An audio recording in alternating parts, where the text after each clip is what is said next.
Continuamos entonces. Esto ya avanzamos, ¿no? Me dicen dónde quedamos.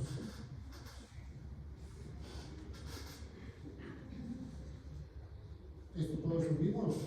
Sí, ¿no es cierto? Esto también. ¿Quedamos ahí? Sí. Sí, vamos a empezar por acá. Ese otro. No vamos a parar.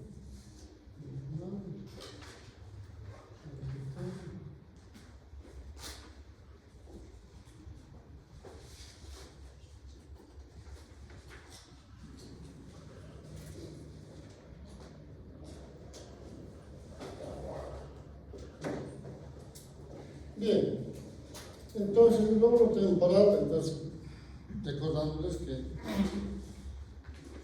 todas las áreas, digamos, en el cerebro están divididos por segmentos que son las áreas, ¿no es cierto? Las áreas de Brodmann, ¿no es cierto? O la sistematización de Brodmann. Entonces, en esto ya vimos lo que es la parte frontal, la parte parietal, y ahora vamos a la parte del lóbulo temporal, que fundamentalmente es muy importante ver qué cosa.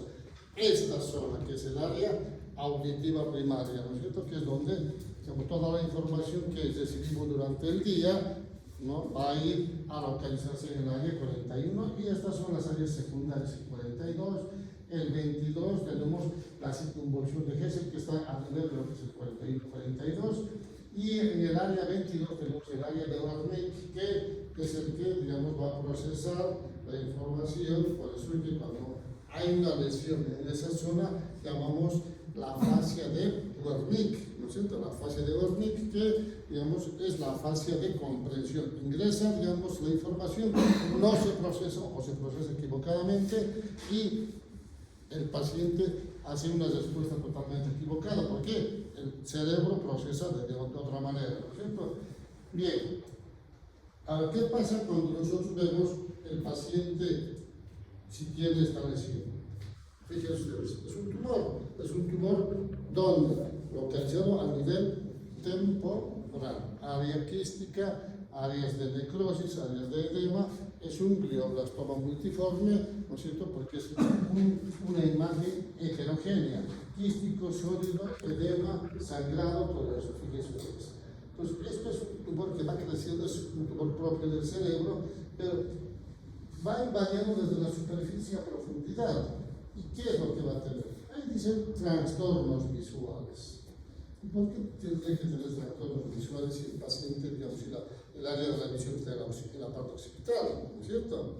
Bien, entonces, pero normalmente, ¿no es cierto? Ustedes saben que el segundo parte aneal empieza donde, a nivel de lo que es la retina, nervio óptico, quiasma óptico, y va recorriendo en la profundidad, ¿no es cierto?, todo lo que son las radiaciones, ¿no es cierto?, la cintila y las radiaciones radiales que van a llegar a esta zona.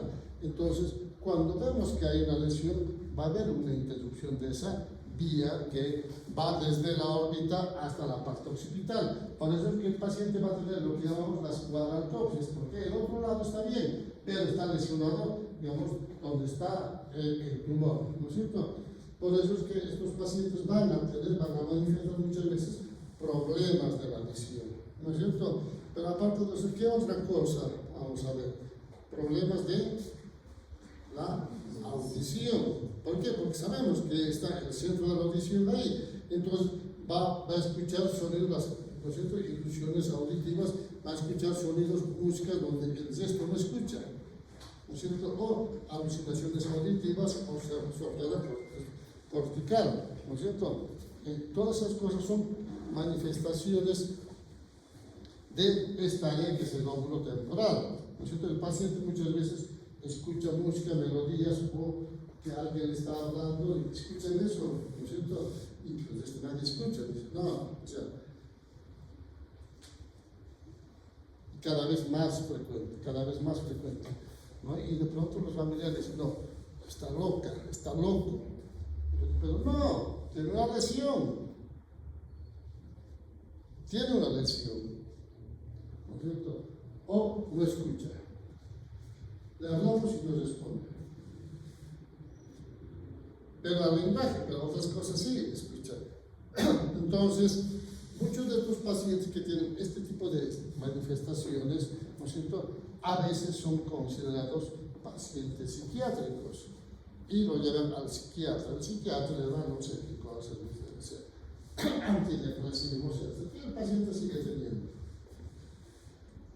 Llega un momento en que los síntomas aumentan y le hacen una tomografía o una resonancia y encuentran esto. Ah, el paciente no estaba loco, tenía un tumor cerebral, ¿no es cierto? Entonces, tenemos que prestar atención en todas estos síntomas, ¿no es cierto?, que el paciente manifiesta, ¿no es cierto?, para entender más o menos dónde está la lesión. Entonces, cuando entendemos esto, ya sabemos que la lesión o nuestro diagnóstico va a ser un diagnóstico topográfico, porque nos está señalando el lugar donde se encuentra la lesión, ¿no es cierto? Entonces, seguramente se acuerda la primera clase cuando hablamos de examen neurológico y la historia clínica, tenemos que llegar a un diagnóstico sindrómico y a un diagnóstico topográfico. En este caso, ¿no es cierto?, los síntomas nos van a llevar a dónde? A un diagnóstico topográfico, ¿no es cierto? Entonces, también hay agnosia auditiva, sordera verbal pura, digamos, cuando hablamos no entienden, pero la música escuchan, las melodías. O la agnosia auditiva para los sonidos, no escuchan ninguna melodía, ninguna música, pero hablamos y entienden. Entonces, fíjense, todas estas cosas se presentan cuando hay lesión del lóbulo temporal. Son síntomas totalmente diferentes al frontal o al parietal, ¿no es cierto? Totalmente diferentes. Bien, seguimos. Pero ¿qué pasa si la lesión es mucho más profunda, más o menos a este nivel? Esa zona, anatómicamente, esta zona que está con lesión, esto, ¿no es cierto?, es la zona temporomesial. Ustedes escucharon seguramente en noticias, en todo esto, cuando hablan de cirugías de la epilepsia en pacientes que tienen 5, 10, 15, 20 convulsiones por día y no responden a ningún tratamiento médico. Bueno, es acá. Los epileptólogos, hay neurólogos especialistas en epilepsia, ¿no es cierto?, le prestan mucha atención a esta área. Acá es mucho más fácil, vemos acá, es un tumor, ya sabemos que está en el en la región temporomesial, pero a veces no hay, digamos, ninguna lesión, a veces hay una esclerosis acá, si quieren una atrofia, una falta de desarrollo, si quieren, ¿no es cierto?, que uno tiene que prestar atención en eso. Obviamente, cuando hacen el registro, digamos, del electroencefalograma, le prestan mucha atención en esta área y van buscando en resonancia estas lesiones, esclerosis, y son las que van a manifestar o van a provocar las famosas convulsiones o pacientes epilépticos. Entonces, cuando empiezan a hacer las cirugías o plantean sacar esta zona, el paciente deja de tener convulsiones o disminuye más del 90% de las convulsiones. En vez de tener 20 convulsiones por día y tomar 5 medicamentos, por ahí va a tener, no sé, cada tanto, no sé, cada 2 o 3 meses, convulsiones, o cada, no sé, al año 2 veces, y tendrá que tomar medicamentos, ya no 5, por ahí 1 o 2. Entonces, fíjense ustedes, de tener 20 convulsiones en la casi todos los días, ¿no es cierto?, ya el paciente va a estar un poco más, digamos, conectado con el medio. Porque las convulsiones te desconectan con el medio, ¿no es cierto? Entonces, fíjense que, ¿no es cierto? Entonces, hablamos de esto y en esto tenemos las convulsiones disepléticas, las simples, ¿no es cierto?, que son con conservación de la conciencia. A eso que llamamos las famosas ausencias, ¿no es cierto? Las famosas ausencias. ¿No es cierto? En la calle están caminando con algunos de sus compañeros y de pronto se desconectan, ¿no? Oye, ¿qué te pasa? Y reacciona, ¿no? Sí, pero siguen caminando.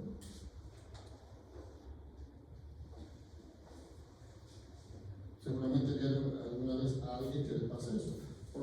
probablemente sí tenga esto.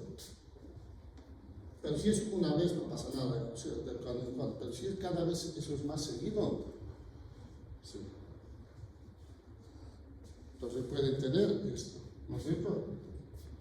Crisis epilépticas, ¿no es cierto? Simples. Y las autonómicas en general tienen manifestaciones gastrointestinales, a veces hipotensiones, palidez, ¿no es cierto? O la psíquica sensación de haber experimentado, digamos, dices por primera vez, o a estas, las somatosensitivas, que escuchan alguna cosa o sienten sabores que ensayan, ¿no? ¿Los viniste a la primera clase? Es lo que pasa, ¿no? O sea, pero no lo digo yo porque yo quiero molestarlos, ¿no es cierto? Yo siempre digo, a los estudiantes les digo, ¿qué quieren sacar?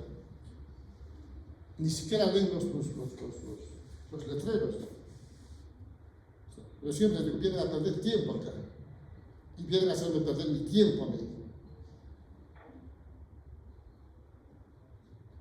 Para mí sería mucho más fácil, les paso las diapositivas y listo, termino la clase.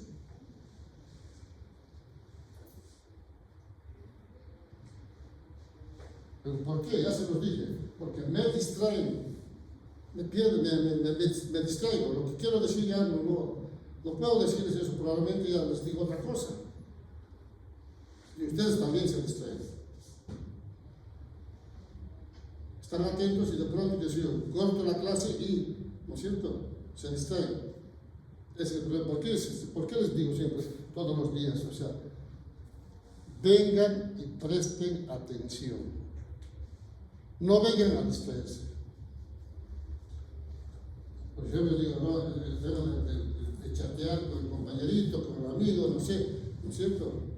O, ¿no es cierto?, hacer cualquier otra cosa, menos lo que están haciendo en clases, lo que tienen que hacer, ¿no es cierto? Porque yo veo que muchos estudiantes a veces están cerca, todos están sentados, están mirando, están leyendo, digamos, no sé, pediatría, qué sé yo, gastroenterología, están estudiando, están presentes. Para eso no vengan, quédense afuera a estudiar, simple.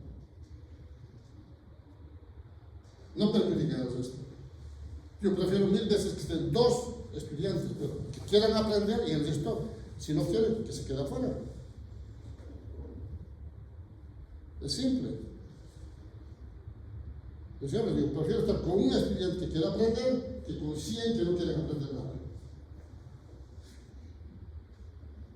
Y bien, continuamos. Entonces, estos pacientes en general van a tener ese tipo de manifestaciones. Seguimos. Bien, lóbulo temporal. Estas otras son las complejas, ¿no es cierto? Las convulsiones complejas. Estas ya, digamos, no son como las anteriores. Acá sí van a perder, digamos, la conciencia. Estos son los famosos, digamos, convulsiones que conocemos, las famosas tónico-clónicas, ¿no es cierto? Y en general ya el médico sabe y la gente común también sabe y a veces los familiares también alucinan, ¿no es cierto? A veces el paciente tiene convulsiones, a veces se desmaya o simplemente no es convulsión. Dice, y tuvo una convulsión, el papá, la mamá vienen, o los primos, o los hermanos, y ¿qué pasó? Digo, sus ojitos volvió para atrás, escupió espuma por la boca, se movió la lengua y torció la carita, el ojo, miró para un costado. Sí, son síntomas de convulsión, pero no es convulsiones. No son convulsiones. ¿No es cierto? Las convulsiones verdaderas sí, las tenemos que, digamos, como médicos, tenemos que identificar nosotros. No, o sea, obviamente hay que escuchar, pero muchas veces mienten los familiares para que nos atiendan rápido en la emergencia, para cualquier cosa, por desesperación, ¿no es cierto? Pero estas en general sí, vamos a ver que va a haber una lesión. ¿Dónde? En la región temporal. En la región temporal. ¿Va a haber automatismo, movimientos involuntarios repetitivos con amnesia posterior? Sí, va a haber, ¿no es cierto? Y otra de las manifestaciones que puede haber por lesión del lóbulo temporal, esta es la famosa afasia de Wernicke, ya sabemos, temblores coreotetóxicos también, estos generalmente es en profundidad y van a lesionar parte de lo que es el tálamo acá, pero también el temporal. Trastornos de conducta, son pacientes que se ponen agresivos. Trastornos de memoria, esto es mucho más evidente cuando la lesión avanza a la región frontal. Trastornos en el aprendizaje, esto fundamentalmente en los pacientes pediátricos, y trastornos vestibulares. ¿No es cierto? Esto fundamentalmente cuando van, consultan, el doctor venga a consulta porque mi hijo no puede aprender, lee, ese dato sabe, pero después se olvida, o le cuesta aprender la lectura, o le cuesta aprender los números, o le cuesta hablar. ¿Quién tiene su hijo? Tiene 5 años y todavía no puede hablar, o 4 años. Pasado, hay que estudiar el lóbulo temporal. Por ahí no tiene tumor, no tiene nada, pero por ahí sí tiene alguna lesión por, ¿no es cierto?, problemas de su nacimiento. Entonces, por eso que cuando los pacientes van a la consulta o a la emergencia, por cualquiera de estos síntomas, tenemos que prestar atención. Yo escucho siempre cuando dicen, doctor, mi hijo no puede aprender, no se preocupe señora, está un poco distraído, corrígelo, haga esto, que sí que no, ¿no es cierto? Y llévelo a la estimulación temprana, sí va y otra nada, y sigue, hasta que le hacen un estudio y encuentran alguna lesión acá. Lesión del lóbulo temporal, ¿no es cierto? Fíjense ustedes que cuando vemos estas cosas, tenemos que prestar atención a los pacientes. Por muy simple que sea, digamos, no tiene nada, está perfecto, simplemente entra en el lenguaje, nada más. Hay que prestar atención. Hay que estudiarlo. Entonces, por eso digo que cada lóbulo tiene su síntoma que nos identifica dónde está la lesión. Es totalmente diferente al resto de los otros lóbulos, ¿no es cierto? Y llegamos al lóbulo occipital. El lóbulo occipital, fíjense ustedes, ya dijimos que tiene el área 17, 18 y 19 de Brodmann, que fundamentalmente el área principal es el 17, el 18 y 19 son, digamos, los aislantes. Los que son expertos en esta vía hablan de lo que es el área principal, digamos, donde llega toda la información, el 17. Los otros son los aislantes, el 18 creo que es el que se encarga de ver el tema de los colores, y el 19 el de los movimientos, del tamaño y la forma. Entonces, hay mucho, digo, prácticamente hay un libro específico que explica todos los detalles de esto. Pues no nos vamos a meter en eso, simplemente ustedes tienen que saber que toda la información, ¿no es cierto?, llega a nivel de lo que es el lóbulo occipital, ¿no es cierto? Y cuando pasa alguna de estas cosas, va a haber, ¿qué cosa? Alteración, ¿dónde? Visuales, ¿no es cierto? Hay alteraciones visuales simples, ¿no es cierto?, que sí van a dar manifestaciones. Por ejemplo, las fotopsias, los fosfenos, los circulitos, los puntitos, la línea, los cuadraditos. O sea, eso que, digamos, alguna vez vieron ustedes o tuvieron la oportunidad de ver los televisores de antes en blanco y negro, o los primeros televisores a colores, que todos tenían que tener una antena, ¿no es cierto?, en el patio, y, ¿no es cierto?, y teníamos que buscar la señal moviendo la antena, y en eso aparecían los puntitos, cuadraditos, las líneas, todo eso. Bueno, más o menos lo mismo. Igual, tal cual. Pero son alteraciones de las que llamamos simples. Tenemos las complejas, esta ya es totalmente diferente. ¿Por qué? El paciente va a ver ya objetos moviéndose, no sé, animales, personas, y ven de pronto, y qué sé yo, ven, yo en clases tengo este problema, veo que la silla se mueve sola. ¿Por qué se está moviendo sola? Todos miran para atrás y dicen, no, está a su lugar. O veo de pronto, digamos, pasar un animal por ahí, y yo me fijo qué pasa, ¿no? Pero no hay nada. Esas son las complejas. Este síndrome de Bonner son alucinaciones visuales donde en los campos o áreas que son ciegas, que el paciente está lesionado, digamos, cuando le hacemos una campimetría vemos que hay una lesión en una determinada área, pero el paciente asegura, ¿no es cierto?, que ve con ese campo, digamos, lesionado.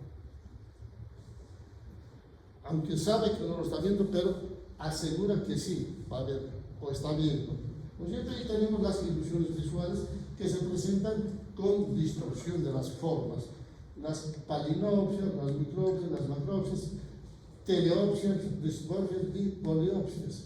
Todos estos son deformidades, digamos, de los objetos, personas, ¿no es cierto?, en, digamos, una persona que tiene una lesión a nivel occipital.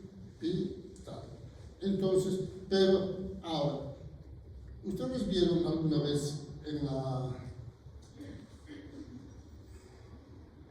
Hay películas y a veces alguna serie, yo de casualidad lo vi en la televisión, o a veces en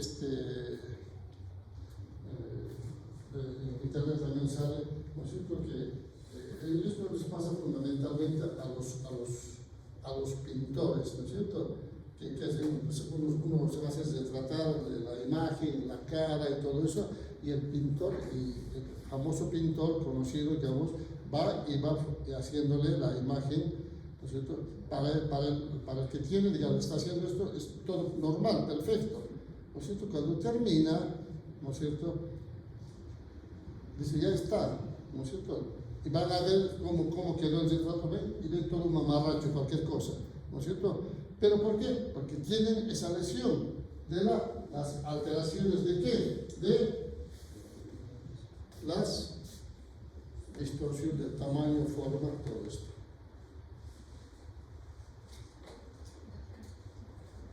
Pero en la vida normal sigue siendo normal, hace toda su vida normal, pero el problema es cuando empieza a hacer ese tipo de, digamos, retratos y todo eso.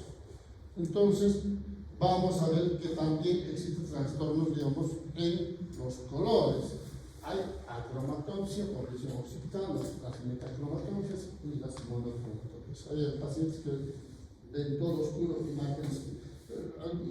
Esto es más o menos, yo siempre comparo, hay muchas series, más que todo de series coreanas o japonesas, creo, que van imágenes, siluetas nada más, ¿no es cierto? Y todo el fondo más o menos es el mismo color, más o menos lo mismo, o digamos, hay esas series que se muestran en blanco y negro, o más o menos grises, no de colores, esos no sé si son coreanos o japoneses esas series, es más o menos lo mismo.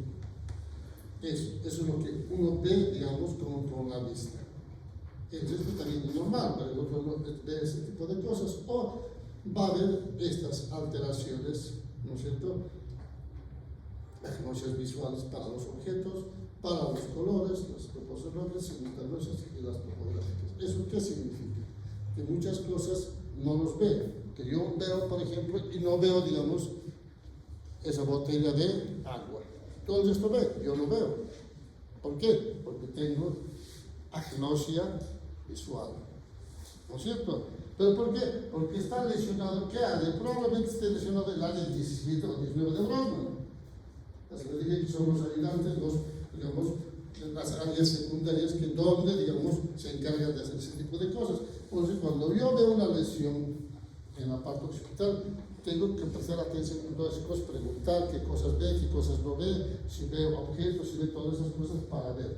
Y cuando hay que operar, decir, usted no va a ver o se va a lesionar o va a quedar, digamos, con alguna alteración visual porque tiene una lesión en la parte occipital. Es totalmente diferente al resto de los, digamos, lóbulos anteriores que vimos, ¿no es cierto? Totalmente, digamos,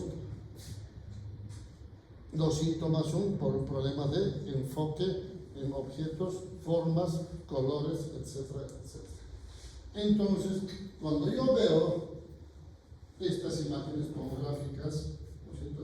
Yo tengo que pensar que hay una lesión en ambos hemisferios. Es muy raro ver esto. Son áreas isquémicas, a veces áreas hemorrágicas, que son muy infrecuentes. ¿Que se presentan? Sí, se presentan. Pero cuando pasa eso, entonces el paciente, ¿qué va a tener? Una ceguera cortical. El paciente no va a ver, va a quedar ciego. ¿Pero por qué? ¿Por lesión de qué? De esta área, el área 17 de Borón.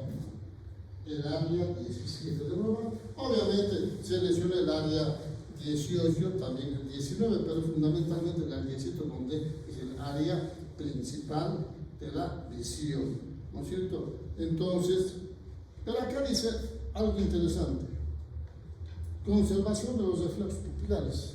Si está ciego, ¿por qué conserva el reflejo pupilar? ¿Ah? ¿O por qué cree? ¿Cómo? ¿Cómo? Sí, pensé que creo yo. ¿Está bien lo que dijiste?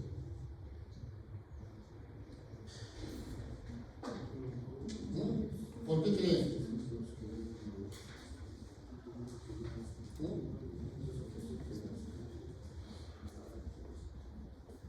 Pregunta del examen que dieron.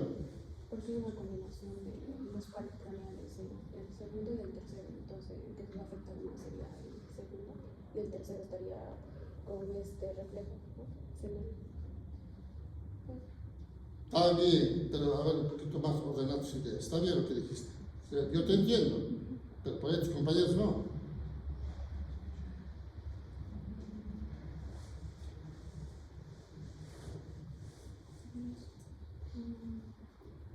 Está bien lo que dice tu compañero.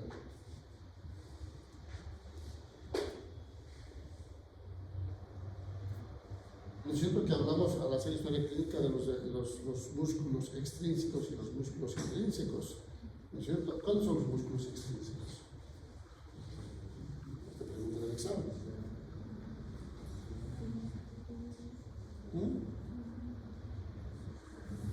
¿Cuáles son?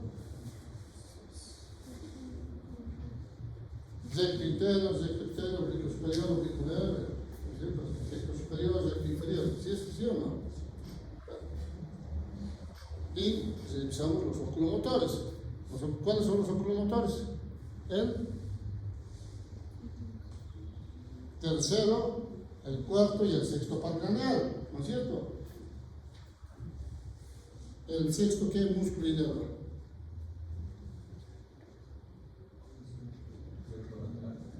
Recto externo, ¿no es cierto? O lateral. El cuarto, el oblicuo superior. Y el tercero, el resto de los músculos, ¿no es cierto? El resto de los músculos. Esos son los músculos extrínsecos. ¿Y cuáles son los músculos intrínsecos? El elevador del párpado, ¿no es cierto? El esfínter de la pupila, ¿no es cierto? Tercer par craneal. Bueno, cuando hablamos de lesión de la región occipital, está lesionado la visión, pero no está lesionado el tercer par craneal. Entonces va a seguir funcionando, ¿no es cierto?, la contractura de la pupila cuando se le acerca la luz. Entonces, por eso es que dice, no, muchas veces uno examina, doctor, yo no veo nada, dice, no, y va a acercar la luz y ve que se contrae, no, está normal. ¿Por qué? Porque ahí está conservado el reflejo pupilar, no, está normal. No, y va a decir, no, que entre los colegas está mintiendo, porque su reflejo está bien. No, tenemos que entender que son dos estructuras con, digamos, centros diferentes. Está ciego, pero está normal su tercer par craneal, ¿no es cierto? Bien, el síndrome de Anton es el paciente que niega, digamos, que haber perdido, ¿no es cierto? Niega estar ciego. Dice, no, yo camino, a ver, camino en la habitación. Y y camina, ¿no? Sabe dónde está ubicado, ¿no es cierto?, su mesa, etcétera, y camina. Pero le sacan a la calle, no sé, a otra calle, no sé, a la avenida, no sé, le sacan a la blanca que camine, seguramente lo van a atropellar, ¿no es cierto? Pero, y esto otro que es la alexia cinematográfica. Estos pacientes sí van a tener eso. ¿Por qué? No pueden leer porque están ciegos, pero pueden escribir. Es como yo se los dijera en este momento: todos cierren los ojos y escriban su nombre. Todos ustedes saben cómo es la M, la A, la R, la J, la H, ¿no es cierto? Van a escribir el nombre, seguro que sí. O si les dicto una frase, digamos, van a escribir. No en forma correcta, pero van a escribir. Pero, digamos, yo les doy, yo cierren los ojos y les doy, no sé, el examen, respondan el examen. No van a leer nada. A eso se refiere la alexia sin agrafia. Pacientes ciegos. Pues fíjense ustedes que todas estas lesiones, todas, digamos, tienen, digamos, un área que está lesionado. Por eso llamamos ¿no es cierto?, los síndromes lobales. ¿Por qué? Porque cada lóbulo tiene su signo, sintomatología específica que nos orienta cuando escuchamos al paciente, cuando hacemos los exámenes neurológicos, la historia clínica, ya sabemos más o menos dónde está ubicada la lesión. Por eso es importante entender este tipo de cosas. Por eso empezamos siempre con el tema de los síndromes lobales, ¿no es cierto?, para entender qué es lo que puede tener o qué es lo que tiene nuestro paciente cuando hacemos la historia clínica. ¿Alguna pregunta, jóvenes, hasta acá? ¿Quedó claro? ¿Seguro? Me parece que no, les pregunto y nos responden ustedes. Tienen que estudiar, porque para allá se los dije, para entender el siguiente tema tienen que aprender esto. Es así. Porque si no, no van a poder entender nada. Siempre se van a equivocar. O van a entender como esas que vimos, las alucinaciones auditivas para escuchar cualquier cosa y distorsión de información, cualquier cosa. Tienen que estudiar. Es la única forma de que aprendan y entiendan, digamos, los signos y síntomas que manifiesta el paciente. Muy bien, jóvenes. Terminó la clase y pueden terminar.